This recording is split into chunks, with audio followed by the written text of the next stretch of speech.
తాకట్లో ఉన్న బంగారాన్ని విడిపించి ఆ రోజున మార్కెట్ ధర కట్టి మిగిలిన డబ్బును మీకు అందిస్తుంది కొమ్మూరి గోల్డ్.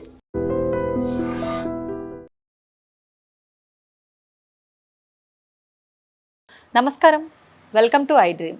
ధర్మ మార్గం విత్ విజిత కార్యక్రమానికి స్వాగతం.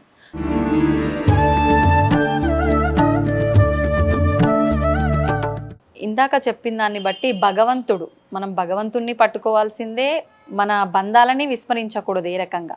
అంటే భగవంతుణ్ణి పట్టుకోవడం కూడా ప్రతి ఒక్కరము ప్రస్తుతం కోరికల కోసమే ఎక్కువగా పట్టుకునే వాళ్ళే ఉన్నారు తప్ప భక్తితో చాలా తక్కువ మంది పట్టుకుంటున్నారేమో అనిపిస్తుందమ్మా.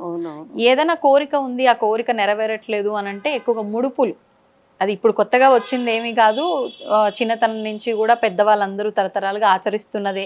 ఖచ్చితంగా మన కులదైవమే కావచ్చు, ఇష్టదైవమే కావచ్చు, మనం నమ్ముకున్న ఏదైనా దేవుడే కావచ్చు, ఒక ముడుపు కట్టడం అనేది మనం చూస్తూ ఉంటాం.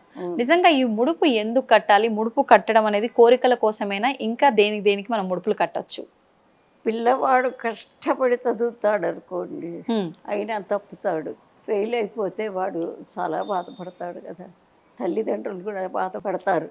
అట్లాంటప్పుడు అంటే నేను చదివాను అయినా నేను ఎందుకు ఫెయిల్ అయినాను అనేది వాడు మనసులో కలిగితే ఈ ముడుపు కట్టినందువల్ల ముడుపులో ఊరికే ఏమి ఉండవమ్మా. మంత్రంతో ఈ ప్రాణశక్తిని, దైవారాధనని ఆ మంత్రంతో ఆ కొబ్బరికాయలోకి ప్రవేశపెడతారు. ముడుపు అంటే కొబ్బరికాయ? కొబ్బరికాయ అంటే ఆ పళ్ళన్నింటిలో కొబ్బరికాయకున్న విలువ ఇంకా దేనికి లేదు. ఎందుకంటే అది తయారైనప్పటి నుంచి నీళ్లు దాంట్లో వస్తాయి, భగవంతుడు సృష్టి అది. అవును. అందుకే శివలింగానికి కూడా కొబ్బరి నీళ్ళతో అభిషేకం చేస్తారు. ఎంతో పవిత్రమైనది, గంగాజలం లాంటిది అది కూడా. అప్పుడు ఏం చేస్తారంటే ఆ కొబ్బరికాయ మంత్రంతో ప్రవేశపెట్టి ఆ శక్తిని వాళ్ళ చేత పూజ చేయించి వాళ్ళ చేతే కట్టిస్తే అప్పుడు వాడికి కొబ్బరికాయ కట్టాం కదా, ఇంకా మనకు పర్వాలేదు, మనం బాగా పాస్ అవుతాము అని చెప్పి ఒక విధమైన నిశ్చలత్వం వస్తుంది, వాళ్ళు పట్టుదల వస్తుంది. వచ్చినప్పుడు తప్పనిసరిగా వాడు అనుకున్న పని నెరవేరుతుంది. అంటే ఏదైతే విషయం మనం ముందుగా అనుకుంటామో అది జరగాలని ముందే సంకల్పం చెప్పుకొని ముడుపు కట్టాలి. అవును. పూజ చేయిస్తాను నేను, యథావిధిగా పూజ చేయిస్తాను. ఇక్కడైతే అందరూ కూడా పూజ చెయ్యందే ఎవరు ముడుపు కట్టించరు. ఇప్పుడు చూడండి, పిల్లవాడు బాగా జ్వరం తగ్గదనుకోండి, తిరుపతి వెంకన్నకి ముడుపు కట్టండి అంటారు. అవును. అంటే వాళ్ళు అంటే ప్రతి మానవుడి హృదయంలో భగవంతుడు ఉన్నాడనేది అందుకే వాళ్ళు మనస్ఫూర్తిగా నా పిల్లవాడికి తగ్గిపోవాలి అని చెప్పి అనుకుని ఆ ముడుపు కడతారు. కట్టినప్పుడు దానిలో శక్తి వస్తుంది. ఆ శక్తి వల్ల అది ఆ భగవంతుడి దాకా అది పోయి ఆ వీళ్ళు మొక్కుకున్న మొక్కు ఆయన తెలుసుకుని పిల్లవాడిని ఆయన ఆశీస్సులు ఇస్తాడు. ఇప్పుడు మీరు అన్నట్లుగా కొబ్బరికాయ ముడుపు అంటే కొబ్బరికాయ ఒక వస్త్రంలో పెట్టి మొక్కుకొని మీరు అన్నట్లు ప్రాణ ప్రతిష్ఠ ఒక రకంగా ప్రాణం పోసి కట్టడం అంతే. కానీ కొంతమంది డబ్బులు కూడా మొక్కుకొని పక్కన పెట్టడము ఇలా చేస్తూ ఉంటారు కదమ్మా. అసలు ఇలా ముడుపులు ఎన్ని రకాలుగా ఉన్నాయి?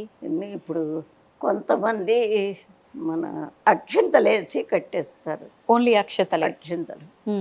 కొబ్బరికాయ కడతారు, నిమ్మకాయ కడతారు. అది కొన్ని క్షుద్ర శక్తులు ఉంటాయి. క్షుద్ర శక్తి అంటే మంత్రాలు విడిగా ఉండవమ్మా, అన్నిటికీ కారణం మనస్సే. ఏ భావనతో మనం అట్లా చేస్తామో అదే భావనతో జరుగుతాయి ఆ పనులు. అంటే మనం ప్రశాంతంగా పాజిటివ్గా ఆలోచిస్తే అది పాజిటివ్గానే జరుగుతుంది. అంతే. చెడు ఆలోచనలో చేస్తే అది క్షుద్రంగా మారుతుందనా? అంతే. ఇప్పుడు మనకి పెద్దలు ఒక సామెత, జనవాక్యం కర్తవ్యం. అంటే జనంలో ఒక మాట బోలెడు మంది అనుకుంటే ఖచ్చితంగా జరుగుతుంది. అందుకని అనోడితో అనవాకు అంటూ ఉంటారు. అవును అవును. అందుకని ప్రతి వాళ్ళలో శక్తి ఉంది, దాన్ని మంచికే వినియోగించాలి. మంచికి వినియోగిస్తేనే ఆ శక్తి వాళ్ళ దగ్గర పోకుండా ఉంటుంది. ఇంకొకటి ఏంటంటే ఈ క్షుద్ర పూజలు అంటారు. క్షుద్ర పూజ అయినా వేరే ఏముండదమ్మా, అన్ని మంత్రాలు ఒకటే, కాకపోతే బీజాక్షరాలు కొన్ని మార్పు ఉంటాయి, అంతకన్నా ఏం లేదు. ఆ చెడు భావనతో వాడు ఎప్పుడైతే చేశాడో ఖచ్చితంగా అది తగులుతుంది. అది ఇప్పుడు అమ్మా ఇక్కడ మీరు కట్టించిన ముడుపులు చూస్తే ఒక్కొక్క ముడుపు ఒక్కొక్క రంగు వస్త్రంలో కనిపిస్తున్నాయి. అసలు నిజంగా ముడుపుకి ఏ రంగు వస్త్రంలో కట్టాలంటే కోరికను బట్టి కడతారు ఎక్కువ. ఇప్పుడు ఇక్కడ రకాలు ఎన్నాయంటే వాళ్ళకి జాతకంలో ఏ దశ జరుగుతుంది, దాని అధిదేవత ఎవరు, వాళ్ళ రంగు ఏమిటి ఉంటాయి, ఎవరి రంగులు వాళ్ళకు ఉంటాయి. సూర్యుడంటే ఎర్రని వాడు, మరి చంద్రుడంటే తెల్లని వస్త్రం, కుజుడంటే ఎర్రని వస్త్రం, మళ్ళా గురువు అంటే కాపీ కలర్ రంగు వస్త్రం. అట్లా ఉంటాయి అన్ని వస్త్రాలు, దేని దానికే గ్రహాలకు ఉంటాయి. దాన్ని బట్టి ఆ వస్త్రంలో కట్టిస్తారు. ఓహో, అది ముడుపు కట్టినాక ఎన్ని రోజుల వరకు కోరిక నెరవేరే అవకాశం ఉంటుందమ్మా? వాళ్ళు చెప్పుకున్న 40 రోజులు ఉంటుంది ఖచ్చితంగా. చాలా మందికి అయినాయి అమ్మ. అంటే వివాహానికైనా, సంతానానికైనా, జాబ్ కోసం, దేనికోసమైనా కట్టొచ్చు. ఓకే.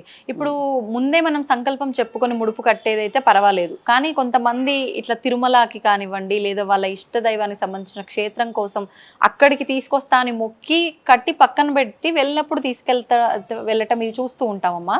ఇవి కొన్నిసార్లు మర్చిపోతూ ఉంటారు. అలా మర్చిపోవటం వల్ల ఏమైనా ప్రమాదాలు జరుగుతాయా? ప్రమాదం ఏం జరగదు, కానీ ఆ శక్తి పనిచేయదు.